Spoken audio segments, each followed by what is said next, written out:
Good morning, students. Yesterday, I explained you all about parasitic plants and insectivorous plants. Now, let us move on to the third type of heterotrophic nutrition, that is saprotrophic nutrition. In this kind of nutrition, the organisms take all the nutrients from dead and decaying matter. You all must have seen mushrooms growing.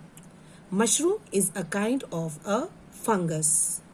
Fungus is the singular and fungi is the plural term. Now, mushrooms grow on old, decaying logs and woods, especially during the monsoon season. And you must have seen in monsoon season, there is growth of fungus in pickles, leather goods and clothes. Now, actually what happens is that the fungus, or you can say the spores of the fungus, it is present in the air. The spores of the fungus are very tiny like this, particles. Now, these spores which are already present in the air, whenever it gets wet and humid condition, it goes and settles there and it starts germinating. And then it germinates and then it becomes a new organism. So this is saprotrophic nutrition. The fourth and the final kind of nutrition is the symbiotic plants. Now, in symbiotic plants means where two different organisms depend on each other for their nutrition. A very common example of symbiotic plants is the lichens. Now, lichen is a combination of an alga and a fungus. Now, alga is actually the singular form of algae. Algae is the plural and alga is the singular. So, now lichens is a combination of an alga and a fungus. So, as I told you, in symbiotic relationship, two organisms are dependent on each other. Now here what happens is the alga, you must have seen that the algae is green in color. That means it can prepare its own food. So the alga prepares the food and it provides the food to the fungus. And in return, the fungus gives water and mineral and shelter to the alga. So with this we come to the end of heterotrophic nutrition. Now, let us move on to the final topic of the chapter, that is replenishment of nutrients.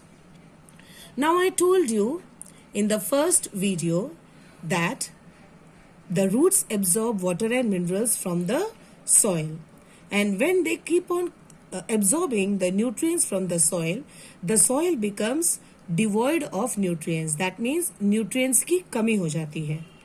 Now, what happens when the soil becomes devoid of nutrients? That is why the farmers put manures and fertilizers in the soil, that so that it can regain all the nutrients.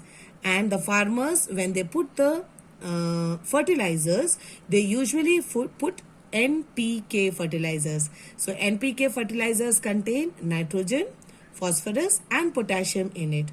So the fertilizers and the manures, it again replenish the soil. Now what happens when these plants absorb the nutrients? They have to take a lot of nitrogen from the soil. Now, the nitrogen, you all know that it is present abundantly in the atmosphere. That is almost 78% of nitrogen. But this atmospheric nitrogen cannot be used directly by the plants. So what happens is this atmospheric nitrogen has to be fixed into a simple form. So who does it for them? It is the rhizobium bacteria. The rhizobium bacteria, it fixes the atmospheric nitrogen into a simpler form of nitrogen which can be easily used by the plants. Now, this rhizobium bacteria again leads a symbiotic relationship. This rhizobium bacteria cannot prepare its own food. So, what does it do? This rhizobium bacteria lives in the roots of the leguminous plants. Now, what are leguminous plants? Leguminous plants are, examples are peas, moong plant, beans. All these are leguminous plants. And the leguminous plants have got nodules on their roots. These are nodules.